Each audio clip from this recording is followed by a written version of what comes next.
He has everything: a job, a roof over his head, people around him, but he's somewhere else entirely. Not physically, mentally. He's in a world nobody else can see, a world he built himself. And honestly, he prefers it there. You've seen this man. Maybe you live with him. Maybe you are him. And nobody ever talks about why, until now. If this sounds like someone you know, or someone you are, stay with me. Because what I'm about to share might be the most honest thing you've heard in a long time. And before we dive in, if you're new here, consider subscribing to Psyche Shards. We break down real human behavior in ways that actually make sense. There's a certain kind of man who lives in two worlds at once. On the outside, he's functional. He shows up to work. He handles his responsibilities.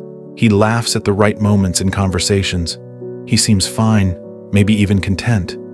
But inside his head, there's an entire universe running on a completely different frequency, a place where he's the version of himself he always wanted to be, where the conversations go the way he wishes they had, where life makes more sense, feels more meaningful, and hurts a whole lot less. This isn't laziness, it's not immaturity, and it's definitely not something he chose on purpose. It's psychology, deep, layered, and painfully human psychology. So let's talk about it. The real reasons why some men choose imagination over reality, and what it actually reveals about who they are on the inside. The first thing you need to understand is that the imagination isn't an escape from weakness. For many men, it's a response to emotional overload. We live in a culture that has historically told men to suppress. Don't cry, don't overthink, don't feel too much.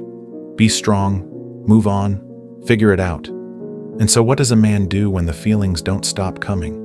When the loneliness is real, when the disappointment is heavy, when reality keeps falling short of what he hoped for? He goes inward.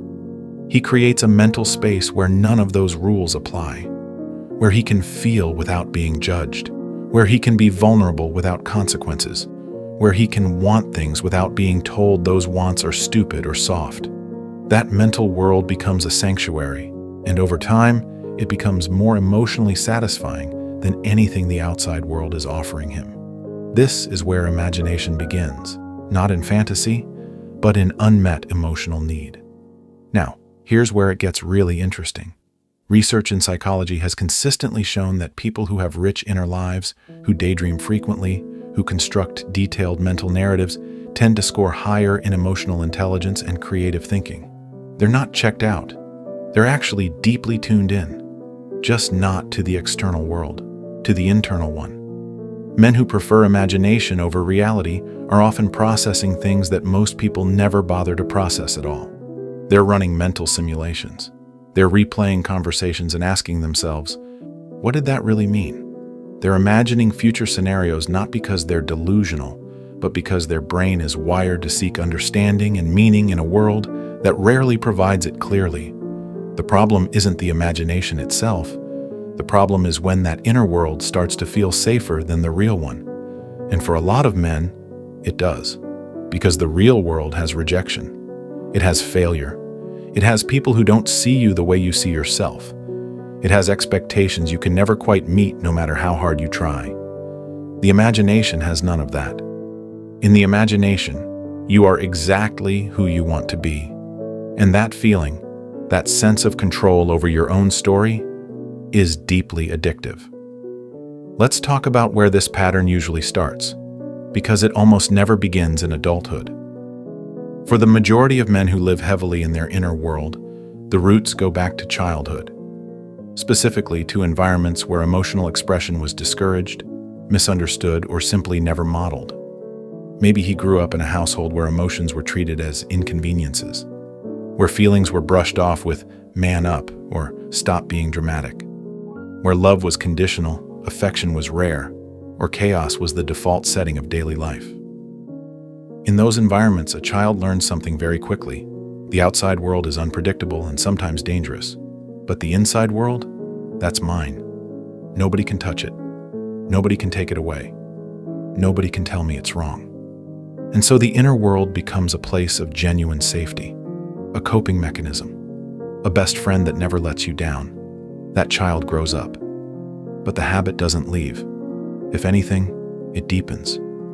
Because now, as an adult, the emotional stakes are even higher. Romantic relationships, professional identity, social belonging, and the inner world has become a well-practiced refuge from all of it. This isn't a character flaw. This is survival adapting into lifestyle. Here's something that most people get completely wrong about these men. They assume that because a man prefers his imagination, he must be disconnected, detached, cold, maybe even selfish. The truth is almost always the exact opposite. Men who live richly in imagination tend to feel things with extraordinary depth. They're the ones who replay a single conversation for days because something about it didn't sit right. They're the ones who notice when the energy in a room shifts before anyone else does. They're the ones who care, sometimes too much, and have simply learned to experience that caring privately rather than publicly. They don't share what's going on inside not because they don't care, but because they've learned, often through painful experience, that sharing doesn't always go well. That being emotionally open can lead to being dismissed, or mocked, or made to feel like something is wrong with them. And so they keep it inside. They process it through imagination. They write mental scripts of how they wish things had gone. They build entire relationship narratives in their heads with people they've barely spoken to. They construct futures that feel more just and more beautiful than the one currently in front of them. It looks like disconnection from the outside. From the inside, it's one of the most intense forms of emotional engagement imaginable. But here's the part that needs to be said honestly. Because real psychology doesn't just validate, it also challenges. Living predominantly in imagination comes with a cost, and that cost is often intimacy. Real connection, the kind that actually feeds the human soul, requires presence.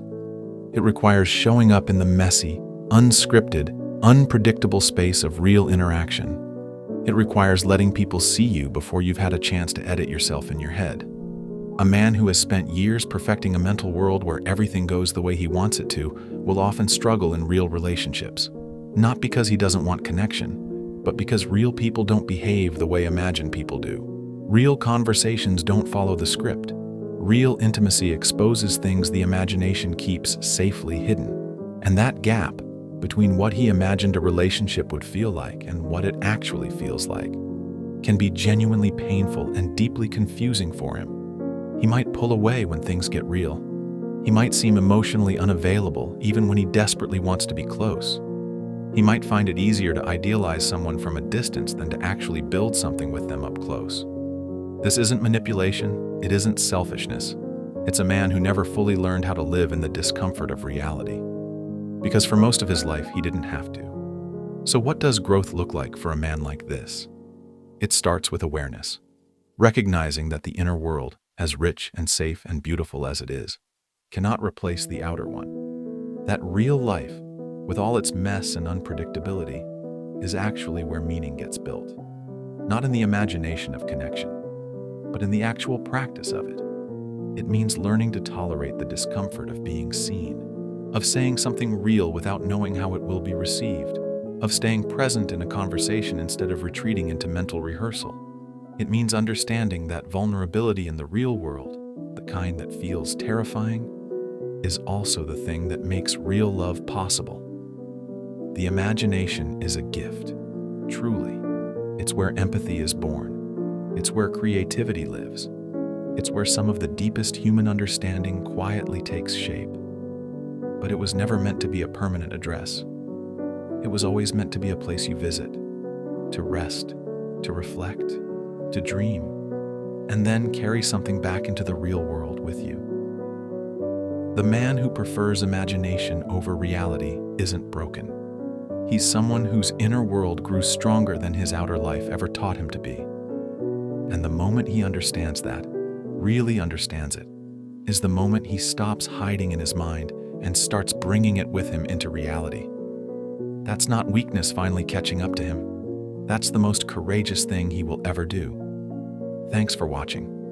If this touched something real in you, share it with someone who needs to hear it. And subscribe to Psyche Shards for more content like this. Honest, human, and real.